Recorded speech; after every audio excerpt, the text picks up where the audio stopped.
Okay, 3, 2, 1, go. So, this is PinOut. This is a vertical scrolling pinball game, and it is also an endless runner. And you might be thinking, how do you speedrun an endless runner? Looking at you, Subway Surfers. Well, anyway, what we do is the game actually ends after 8 laps, and then we loop at overtime. So, essentially, 8,000 score is our target in this run, and timing ends on the final input before 8,000 score. So, what we're going to be doing is not taking a lot of these time dots. These dots are going to add to our IGT at the top of the screen. But they're a little bit unoptimal, especially in Source. We're not going to take a lot of them. It's actually faster to take that that route there. You can take the time dots route and only lose a few seconds, which is what I did for a very long time in this game, actually. We have to wait for that gate to open there, but we're going to come through. We're going to get into this minigame, and we've not actually found a way of skipping this minigame.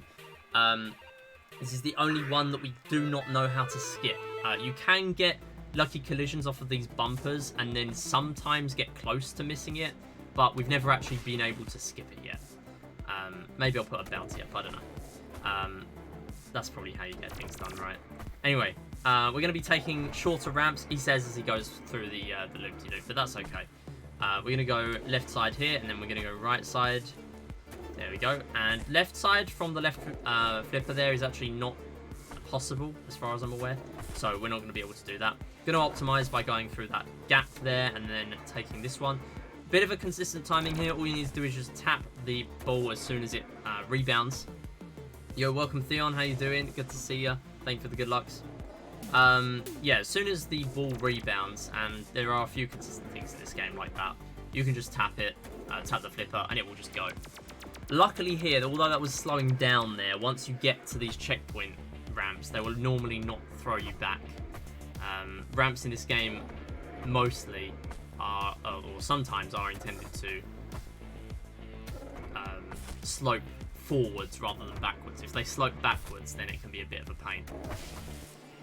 Anyway, we're coming into 0.100, and this is actually a skip that's reliant on a 20% RNG chance. We got 5 different power-ups we can get from this because we cannot get the one that's already given to us. If we get push, we're going to do the skip. We get warp, unfortunately. Ironically, that's what I got in the last run. But we go. That's fine. So we're going to be playing the area as normal. What I would have done if we got 0.100... if we got push, sorry, is 0.100 cannon skip, and what that allows us to do is get a specific collision on a bumper, and if we get that collision, we are actually able to get out of bounds on the grey, sorry, was not actually paying attention, I did not move the car, whoops, my bad. We're going to get the power up, it's fine. We'll take time freeze because it's not as costly for RTA as slow motion. Yeah, so what we would be doing is going out of bounds onto the side here, on the side of the floor, essentially, or the table, whatever you want to call it, and not getting the skip there. Unfortunately, we can get through that gap straight into the checkpoint. Unfortunately, we didn't. Yeah, so once you get out of bounds, essentially there's no collision on the obstacles in that area, so you can just go straight through. It saves at least 30 seconds if you do it well. On a good day, it saves more like 40 to 50, and it's actually required if you want to get a world record nowadays.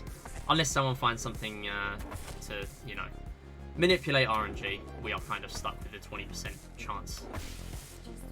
But here we're not resetting, we're going to carry on. So, actually not splitting there, because I have them merged. So, coming through, we're going to be doing something beneath, which introduces our cannons to the game. You can go left or right. Here we're going to go left, so it saves us doing a flipper. You're going to see me saying that quite a lot, actually. There's not really much of a reason to be doing some of these ramps. Some of these other sides, just because they're slower. We are literally just doing the correct side because it's faster most of the time. Sometimes we might go for some IGT.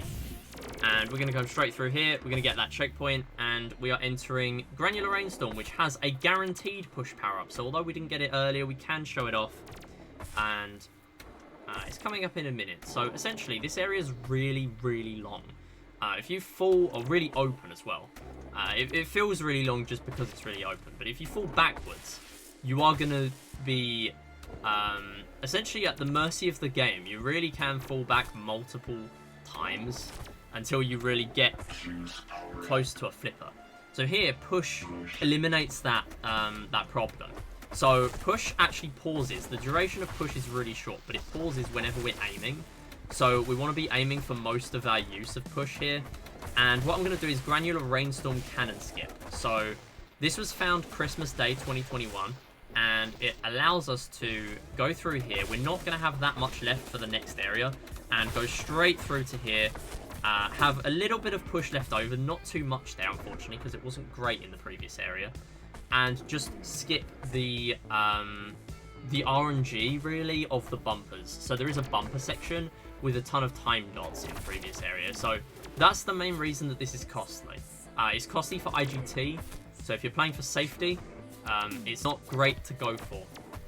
But luckily here, we can just grab more time dots and back it up if we really need to. We are on 105 seconds, which is plenty. So, yeah, it does save a few seconds, and it's just a bit flashy, so I like to show it off in the rounds here. But coming into Hypersphere, this is quite... sorry. This area has quite a lot of long ramps, and we have managed to make most of them here, and we're coming actually to the end. Going on this left side because it's a slightly shorter checkpoint. In fact, that's the only checkpoint ramp on that right side that has 35 time dots. So luckily we are missing that. Coming into the penultimate area, we have these red balls to deal with, and all they do is just get in the way. And they also can be interacted with by the flippers, and we can actually sort of send the red balls flying with us at some points. But like other ramps and barriers in... sorry, not ramps. Other barriers in this game, they do have cycles that only activate when you reach the area. So we can just sort of do the similar sort of thing each time we get there, and it's not really going to be too much of an issue. So here we're going to be going on that long ramp, and then right side here, hopefully. Going to catch the ball. Missed it, unfortunately. Going to go back up that left ramp. And we're going to go right side because it's a little bit easier. Falling back again. No worries, we're going to do it for the third time. Oh, we're going to go the other way. That's fine. I'm going to go right side, and that is because we can then just easily go, or we get unlucky with a bad collision. That's fine too. We'll go through here and go left side. It's a lot harder to do that from the left ramp. You'll often hit that barrier in the middle. So we're just going to do it like that. And here we're going to go left side. And this is the part where if we fall off, we're going to go back to this area, or this checkpoint, sorry. The checkpoint does not change for any of this, any of these three flipper sections. So it is pretty difficult, especially casually. Coming into this last area, we have Analog Apotheosis. Now, the red balls can really be quite annoying here, and they can pretty much send you straight back to the previous area if you're unlucky. And backing it up is very important there if you do get a bad collision with a red ball. So here we're going to be taking right side. We're basically always going to go right ramp. Here, though, I am going to... Whoops, that is not the one I wanted to go left for. That is fine. Time freeze is okay. You know what? I did want more IGT, actually, so... It's fine. We do lose about 7 seconds RTA for taking any power up, but there's no trouble really in doing that. And we're gonna go through here. We're gonna try and do left side cannon. It is faster to do this. We're gonna miss it sadly, so that's fine. We're gonna okay, that's fine. We're gonna have to fall back and wait for these barriers. We're gonna go again. And are we gonna make it? No, we're not. We barely miss it. That's fine. And not managing to catch the ball because there's a little bit too much speed there. Gonna have to wait for these barriers again just to be safe. Coming through here, going left side. Third time lucky. Nope, that's not making it. We're gonna go back again. And there you go. That was actually quite a lucky collision. We had plenty of speed there. So now we want to be going on this right side here. It's a lot easier to make from the left ramp. We are making it though. It just saves us from going in that loop. And we are coming to the end of the run, timing ends on the final cannon for our ascent into overtime. And we are getting another checkpoint, that's okay. This is actually quite difficult now. We can't really make the right side. And we got the final mini game, that's a shame. So we're just going to go straight into that rocket there. And now I'm on left side, I can try and make the right one. We're still missing it. Unfortunately, because the checkpoint puts you at the right side, it's actually quite hard to make. But we're gonna go. We're gonna go eventually. We're gonna go. We're gonna go through here straight into that last one, and that is time 10:13.3. Not too bad. Meeting our estimate with plenty of time to spare. So that is PinOut Race to Overtime, or PinOut Any Percent. This is the main category of the run. There is only score percent and a stage 1 IL to accompany this officially. There are other runs that I do though. I do Race to Overtime 2 for this game, and I also do plenty of other games as well.